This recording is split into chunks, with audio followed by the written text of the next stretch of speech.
Well, now, personally, I have three money market funds. Well, I know you may wonder, why do you need three and why do you have three? See, there's something I always talk about. Whenever we talk about investment, there's something called diversification. Okay, to diversify is to make sure that you don't put all your eggs in one basket. And on this video, I'm gonna stress on that. Again, I'm gonna head and dissect on why I have three, and I'm gonna justify myself. Some of my friends, they have four. I know of another guy who has five. It depends on what exactly or the purpose of you having that particular thing. This is good, Joseph, in case you're watching me for the first time. And guess what I do? I post videos like this one. It's about investing. And by the way, here I try to bring forth to you that investment that you can do, even with that as little as you can. So no excuses. The era of excuses of I don't have money, I can't do this, I can't do the other, this one is reserved for. No, no, no, no. That is exactly what I do. And by the way, guess what? There is something that you can do so that you don't miss any of my good videos in future. Simply subscribing, that hitting that small button written subscribe, and also make sure that you're liking this video and put a comment on the comment section. Tell me if you're a new viewer, you actually got me today. Let's get into the business. And by the way, if you're a returning subscriber, thank you for your eyeballs. Okay, now here we are. First of all, I don't want to define money market funds. I've been talking about that like a million times. By the way, I saw a certain comment.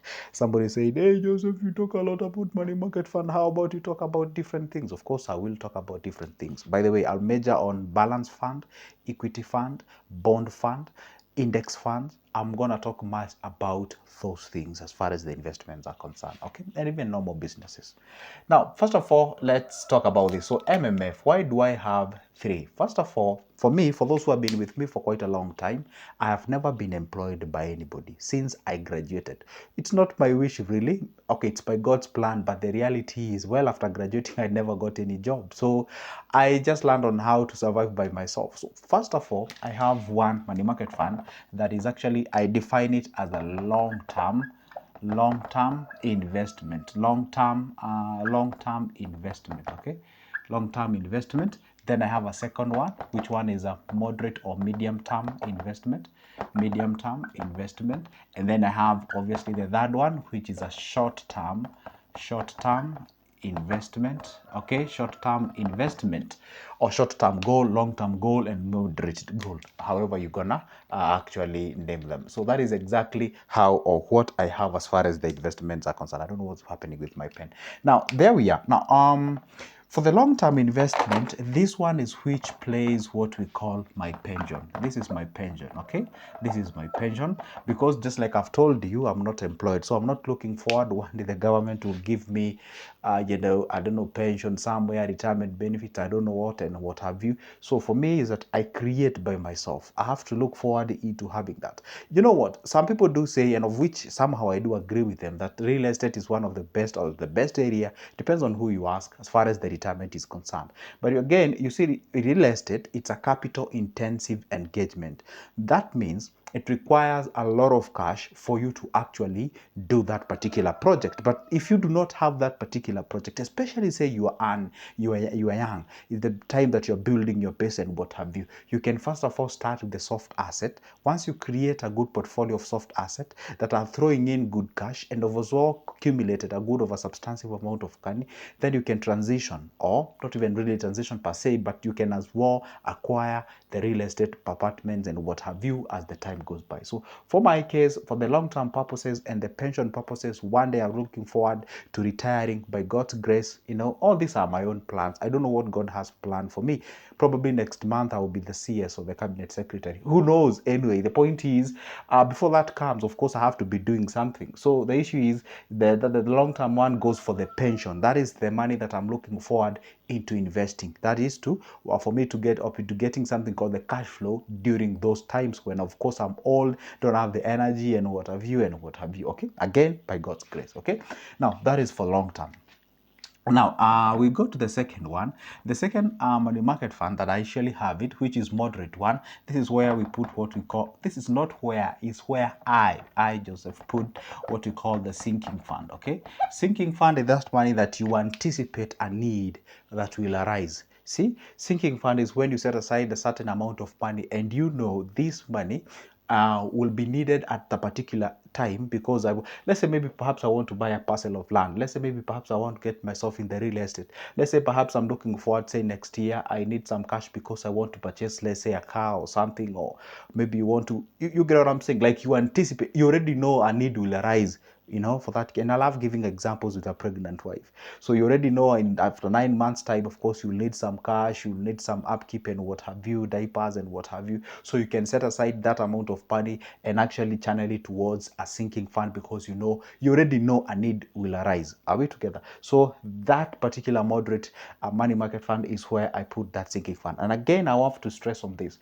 The moderate term, or that money that I put in that second money market fund, of which I regarded as a moderate term or medium term, this is where, okay, by the way, if you've been with me, I'm a risk taker. I'm really a risk taker.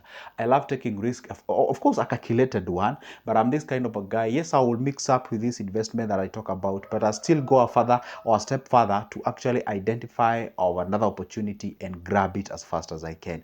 For instance, as something can crop up, if I realize this thing can actually make me money, maybe say in a short period of time, is a legit one. And of course, I'm talking about businesses. Maybe I can buy some goats, I can buy some cows, I can buy some things, then resell it, not on the purposes of keeping them, then resell it as fast as I can. Then I can be able to grab that opportunity and therefore be able to make some cash. So the moderate term or the sinking fund that I put out there, it's prone to actually being used here and there in the name of actually growing it as we move to the next level. Because it's a sinking fund and you anticipate a need, again, you don't want to put it on the lifeline, whereby, okay, let me rephrase this. Sinking fund is what I call, it's my purchasing power. It's my purchasing power. It's my purchasing what? It's my purchasing power.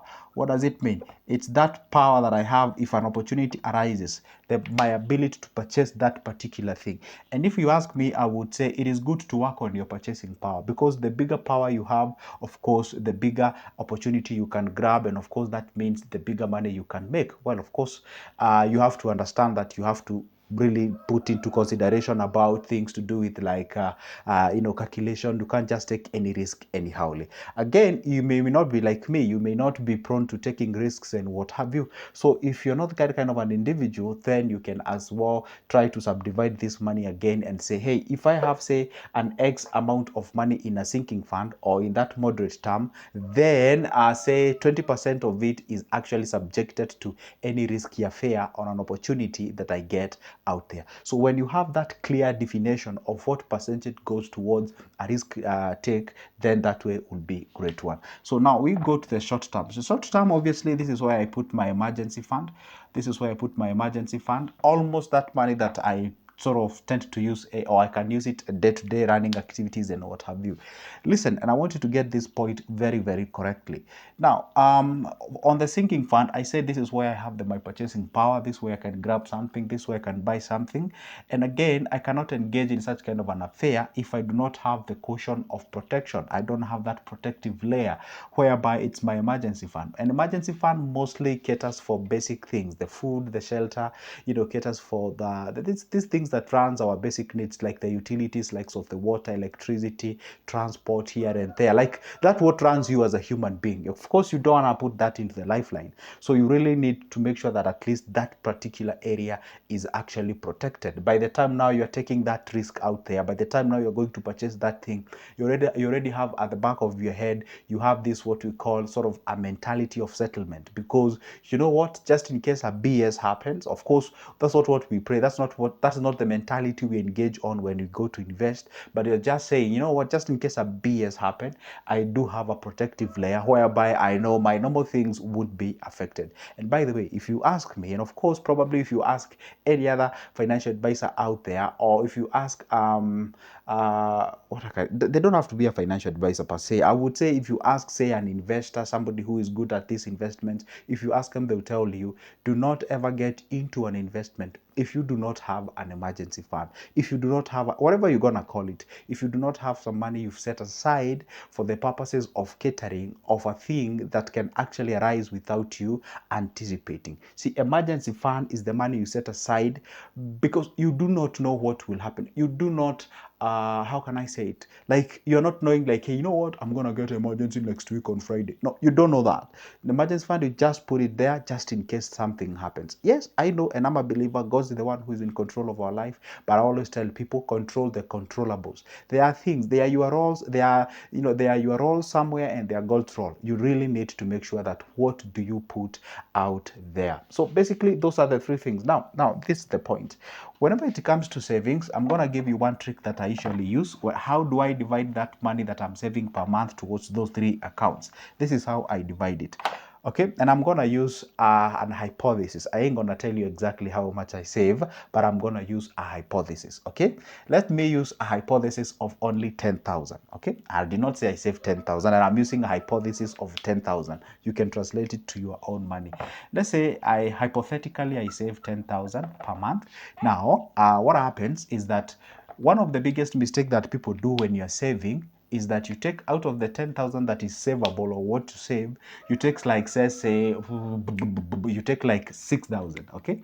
You take 6,000 and boom, you put it in a long-term investment. Long-term what? Long-term investment, the first account here, okay? Once you take that 6,000, then of course you are remaining with 4,000. So what do? You be like, you know what? The medium term one, I'm gonna put 2,500, and then the short term one, I'm gonna put 1,500. Okay. Well, what's the problem with that? And then the first one you put 6,000. Do you see any problem with all those? Of course not. With an average eye, you'd be like, amazing, that's okay. There's nothing wrong with it. I mean, for me, I look at it from the point, that's a good division. But for me, for my own case, and I do not say this is how it has to be to everyone. It depends, again, with your target and whatever. This formula can actually really work for somebody. But the point is, how safe is this 6,000? Because, listen, and I want to take this one correctly and step by step. These two, for me, these two, the medium term or the moderate term and short term, I use them as a protective layer for the long term. The whole eye is on this. This is the main target. This is where I want to channel my cash as much as I can for the purposes of long term, just because I'm not employed and what have you. And of course, I want to transition from active earning to the passive earning. So this is the main target. And now these two are used to safeguard mine. But if I dare take 6,000 and put it here, if I'm saving 10 and I leave the other one, what if an opportunity arises and I want to purchase something that will cost me, say, 6,000? Okay, let me say I want to purchase something, not even 6,000. Let's say I want to purchase something that is worth, let's say, 5,000. Okay, I have to 5,000, because I'm telling you, when you are from 21 to 45, this is when you accumulate. It's the phase of accumulation. And of course, I cannot just sit on my money and I've seen an opportunity that I can grab and do something about it. So if I need 5,000, guess what I'm gonna do? I'm gonna exhaust the coffers of the short term, so emergency fund is not there. Or if I disregard the emergency fund because I say don't stab it, I go to the medium term. I have 2,500. Then I need an extra 2,500. You know what I'm gonna do? I'm gonna go to the coffers of the long term. I scoop 2,500 out of it, and I go exhaust whatever I have on my moderate term. And of course, what does it mean? This coffer has nothing. This one is okay. This one has actually been deducted. Do you think that one is healthy? And remember what I said. You don't risk everything that is here.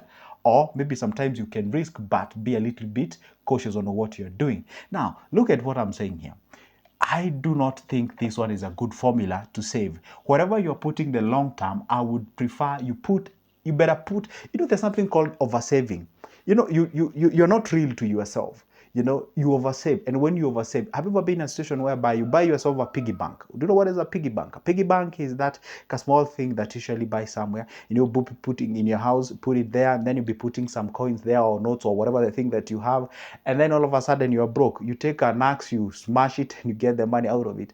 And you've not even met the target that you said that you're going to do because you oversave. If you apply that kind of a formula.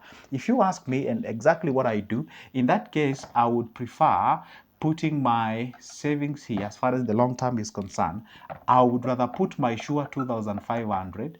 Are we together? And then I put my 6,000 here. I'll prefer even doing that. Well, if I do the worst case scenario, I'll prefer doing that. Why? Because let's say I have a need of 5,000. I can already get it here. This one long term is safe, short term is safe, and still I have left something here. Even if I need 7,000, if I need 7,000, I can get, or let's say I exhaust this basket, I get this one, but at least I have left something here. But the point is, I never love to disturb anything here. So I love to use money from here and here. So preferably, I would say let the 6,000 stay here, the 1,000 stay here, and the 2,500 stay right there. So the medium term, that's why I put like an elephant cash. Even if I was to exhaust whatever is here, I have a purchasing power of 7,500. And of course, seriously, if I have a purchasing power of 7,500, with this case regard, I have a purchasing power of 75%.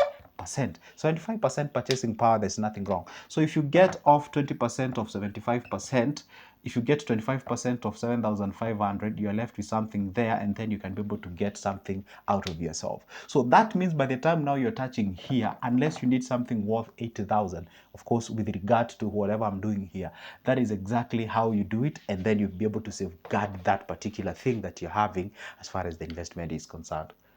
I don't even know whether I made sense on that. Again, I am not squeezing it to everyone and say it has to be like that. There's someone who will put even 9,000 there in one, and it depends. Again, we don't have really a standard way of doing things and say like, hey, if you do this, ultimately you're gonna win. No, what we do is that, we check out, if this one works for you, you can pick this one, you can even come up with your own way of doing it. There's someone who will put like, let's say, 1,500 here, and it depends, okay? It depends on how you would love to put it that works for you. But the ultimate goal is to make sure that at least your future is secured. And that's good, Joseph. By the way, if you don't know what money market fund to invest on and you are confused, you don't even know what it is in the first place, don't forget I have a booklet that I've written about money market fund. It is only 280 Kenyan shilling. You can get a copy by yourself and go ahead and read that particular booklet. How do you get that booklet? I'm going to leave my number on the description of this specific video. For now, so goodbye and see you in the next time.